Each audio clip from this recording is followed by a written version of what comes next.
PowerPlayChess, brought to you in association with Kagi.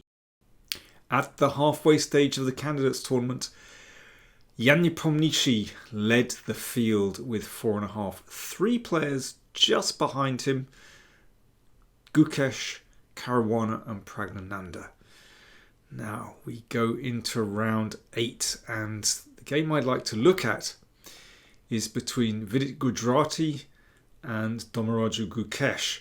So Gukesh lost this heartbreaking game against Alireza Firuzja in round 7.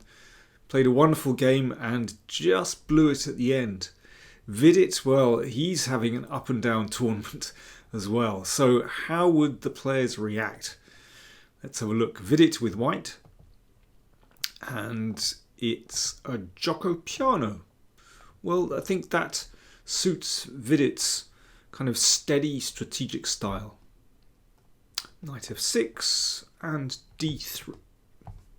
Well, this is a funny move. I mean, bishop c5 and bishop e7, the normal moves here. But Gukesh played a6. As many of you know who follow this channel, whenever players play these little pawn moves at the side of the board, I say that there is a special place in hell for these players. I'm not a fan of these little pawn moves. You know, one should be developing quickly and rapidly, so bishop e7 or bishop c5 look like normal moves. But a6 is commonly played in this position after bishop c5. Vidit thought for almost 20 minutes over castling, which is a curious reaction to this move a6. I mean, you know, it's a slightly different move order, but to think 20 minutes, that is not a good use of time. And now, well, one could anticipate bishop c5, and we've transposed back to something completely normal, and this bishop will live on this a7 square. Absolutely normal. But instead, oh my word, Gukesh doubled down. There is a very special place in hell for players that play both these little pawn moves at the side of the board. What on earth is he at? Well, that one threw Vidit again, and Vidit spent 8 minutes over his next move, a4. So what's the story with h6? Well, sometimes this move is played as well, because as many of you know, this move bishop g5, this pin, can actually be very annoying. But it seems to me this is more like a move to confuse Vidit. But fascinating that Gukesh feels he can get away with this. I mean, I think he can in this kind of slow system. Okay, so Vidit spent 8 minutes over a4 and bishop c5. And actually we've transposed back into something that is a pretty normal position, which is why it seems really strange that Vidit had basically used up half an hour already just to get to this position. So clever little move order from Gukesh. Now, lots of ways to play this position. One could bring the knight out. You could play c3. But bishop e3, also fairly normal move. Quite a steady move. I think going for this exchange of bishops kind of just calms the position down a bit. d6, there's actually no need to exchange here yet, because this kind of exchange, this structure, quite nice for black. You know, later on you'll be able to throw the knight in on the outpost. Knight d2 played, castles, c3, so perhaps going for d4, one never knows, but after rook e8, excellent move and very typical of these kind of positions. That discourages white from playing d4 because obviously there would be a lot of pressure on this pawn. b4. Okay, so that pushes black into exchanging on e3. This bishop is a fine piece looking at f7, and in combination with a semi-open f-file that could be a problem, so bishop e6. Well, we've arrived at a position which looks pretty normal and looks pretty even as well, because after these bishops are exchanged, well, there's lots of play still in the position, but black can't be worse here. I mean, a completely regular pawn structure, and there's no real pressure on the centre.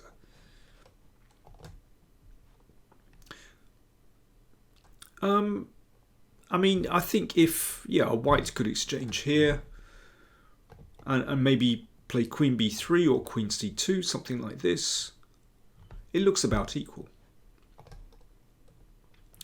But Vidit pushed forward with b5. Knight dropped back to b8. Then he exchanged and played queen c2, and the knight redeployed to d7.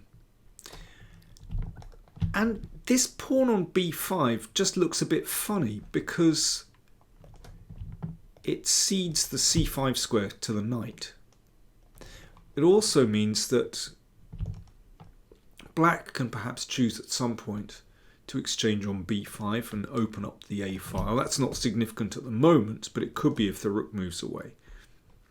So already this looks a little bit funny. There was simply no need to push the pawn to b5. Now, I think white should probably just go c4, and it's not that bad. It's okay.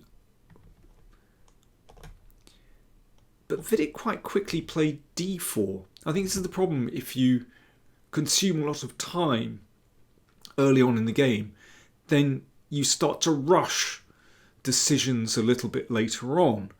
And this looks like a strategic mistake to me. Excellent move from Gukesh. Now, actually, I'll pause the video here. What would you play with black in this position? Cheers.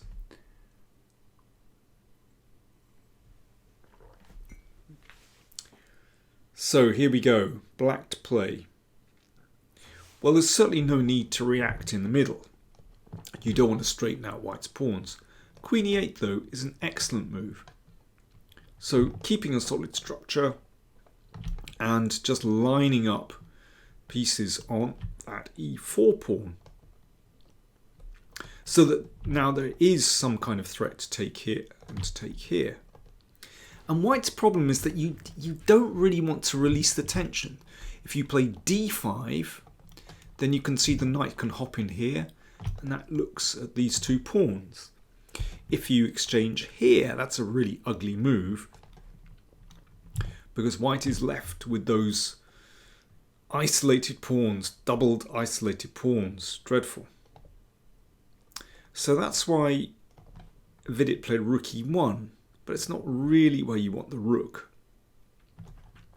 And this is a permanent problem, basically. And there is now an issue, because with the rook moving away from the a file, then Gukesh sees the open file for the rook. Very nice. Attack the pawn, which was defended. And the queen has done its job on e8 and now sweeps to the queen side. And black has conquered the open file. Very nice indeed. So that obviously is strategically really significant for black, because you threaten all the time to invade and hassle white along the ranks. So the question is, does white have any counterplay in the meantime? Well, let's see how Vidit dealt with this. h3. Well, at some point the king might need an escape square. Fine. The rook came back. Okay, it's done its job on the e file, and perhaps he wants to swing to the a file. King h2. Well, okay, let's see what's going on. Is he going to push the g pawn or something? What's happening? b6. Very nice. Look at this. So there is potentially more pressure here from the queen. Rook f2. Okay, rook a2. Yeah, that's second rank. White has to be careful. It's a little bit sensitive. Rook a3. Hassling the queen again. Well, it's clear who's in the driving seat. Queen a4. And you can see, loose pawn here. In fact, all these pawns are vulnerable. Now, finally, Vidit tries for counterplay. Knight h4. Rook a8. Gukesh is not phased at all. I think we can definitively state that black has conquered the open A file as he's tripled. So is this significant, this counterplay on the F file? Not really. This is a very cool move. So he doesn't want this knight sort of hopping around somewhere, so he just played king f8. Stops knight e7. King is fine on that square. Rook f1. That knight does a great job of supporting the knight on f6. Rook a1. Gukesh offers an endgame. So what would be going on in this position? Well, it's really difficult for white.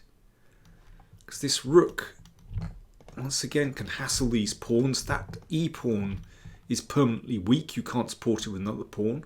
It'd be nice to be able to cheat and just move that pawn to the side, but no. I mean, here's an example of how black can play. After this, you could put your rook on d3, where it looks at that, it looks at that, it looks at the knight. This is a really unpleasant position for white to play. Therefore, Vidit decided, okay, I can't exchange, don't want to do that. Black is just creeping in. Queen b4. So the rooks, both rooks might want to enter the game. So Vidit exchanged. And now, is there anything happening on the king side? Not really. But I mean, this is such a difficult position for white to play. There's no active plan. You can't move that knight because these pawns are vulnerable. You can't achieve anything on the F file. G4 would merely weaken white's king because it exposes the king on the second rank. It's horrible. And just to add to Vidit's problems, he was running short of time as well. And he threw in c5. I mean, this is desperation. He just doesn't have any good counterplay. Or any play at all. And I think in such situations, it is very hard to just wait, and watch black just slowly improve the position. So that was taken. It's a free pawn. I mean, Vidit's idea, of course, is to try and stir up counterplay with this knight. Maybe throw in a b6 to weaken these pawns, but no. This is brutal. The queen and rook combined to flush out the king. A check. Another check. Well, unsurprisingly, this is not good for white. G5 mate threatened. And this is absolutely hopeless. Vidit took here. Well, I suppose if this is taken, then it staves off mate for a move or two. I mean, one can just take that knight, but actually Gukesh played in an even more brutal way. He played queen h2. Threatening mate. The knight hopped back to cover the g3 square. Rook f1. Simple idea. Take the knight and queen g3 mate. So, I mean, there is really no defence. g4 played. Attacking the queen. And this is a lovely finish. Rook takes knight. So if rook takes, then g5 is mate. So, well, Vidit played on. This was taken, check. And here he resigned just before king takes and queen h3 mate. Wonderful bounce back from Gukesh after his loss against Firuz Jah. So he now has, let me see, 5 points. This was an extraordinary round because if I look very quickly at, let's try and find this game for you. Nakamura against Caruana. Now, I was very critical of Hikaru Nakamura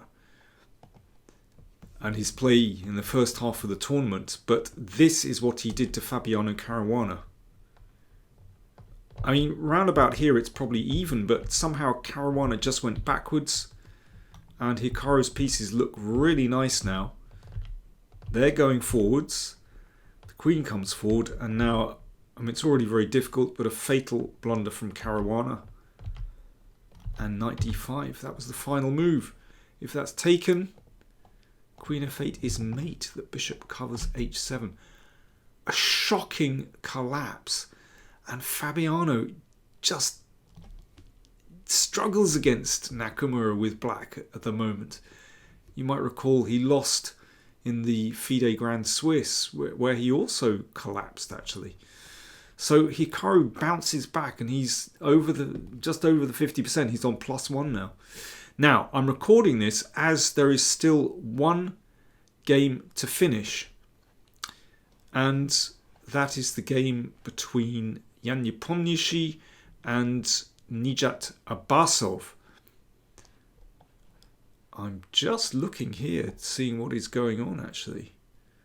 Let me just check this out. Nepo was pressing, trying to beat him. If he beat Abbasov, then he would take the lead, or he would retain the lead. So let me just see what's happened. Just 1 second. This is gripping, isn't it? Abbasov managed to draw. I've just seen. Very interesting. So that means that there are 2 leaders after round 8. Domaraju Gukesh and Yan Nepomniachtchi, both on 5 points. And then we have Hikaru Nakamura and Pragnananda on 4.5. So things are bunching again. I mean, this is just a fascinating contest. 6 rounds still to play. Thanks for watching.